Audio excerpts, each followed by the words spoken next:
I don't think I've ever watched TV and not seen a commercial with regard to this, but what is dry eye and what causes it? Yeah, there are a lot of commercials for dry eye because there's a lot of treatments for it. There's a lot of diseases that you don't see advertised for direct to consumer, but that's a whole separate topic. What is dry eye and what causes it? Dry eye is, as you might imagine from the description, just a lack of a normal amount of tears on the surface of your eye.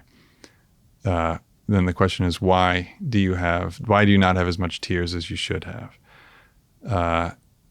There's kind of like two reasons why someone would have decreased tears. One, they're evaporating too quickly. Two, they're not producing as many tears. Or maybe I'll add a third one there, they're draining too quickly. Right? So our tears are mostly generated by the lacrimal gland. They secrete. The lacrimal gland sits about here, just above your upper lid, and then secretes the tears down onto the tear film. If you have a problem with your lacrimal gland, when certain diseases can have problems in the lacrimal gland, your gland won't pump out as much tears, and you'll have a deficiency there, right? And there's an obvious reason why your eye would be dry. The second thing I said was evaporation. And your tears are secreted by the lacrimal gland, but then when they meld on the ocular surface or mix on the ocular surface, they mix with different substances. And one of those substances is an oil. And the oil is on the top of the tears. The tears are mostly aqueous, mostly fluid, mostly salt water, right? But we have glands in our eyes that secrete oil, and the oil is spread on top of the tears to prevent evaporation, right? If it was literally just saline or salt water, our tears would evaporate so often that we'd have to just be pumping out tears. It would create just such a huge expense to the body. But if you pump out some tears and then put a thin layer of oil on it, the tears will stay on your ocular surface so much longer and won't evaporate as much.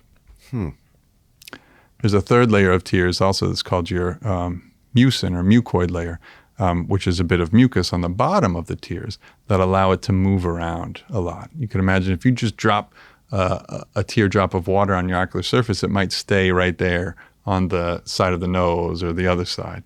But if you put some mucus under that, it'll roll around a lot better. Interesting. So there's a lot to tears than just dryness. Yeah. That's why you'll see, you mentioned the commercials. That's what most of the products are focused on is one, your cheaper tears are just salt water, right? They're just kind of like a way to replenish that part of your tears, right? And just artificial tears are just a supplement. A little bit more expensive tears will also have that oil layer built in. Or there'll be like an emulsion. If you think of, I usually use the analogy of Italian dressing, right? And when you look at the bottle, it'll be separated out into the oil and into the aqueous or the salt water. And then when you go to take that medicine, you shake it up and then dose yourself. And then you'll get replenished the oil layer and the aqueous layer. Hey folks, connecting with your benefits is our primary mission, and the SITREP is providing more options than ever. Subscribe to our free email newsletter, subscribe to our audio podcast channel, or subscribe to our content on YouTube. For details and links, check out the description below.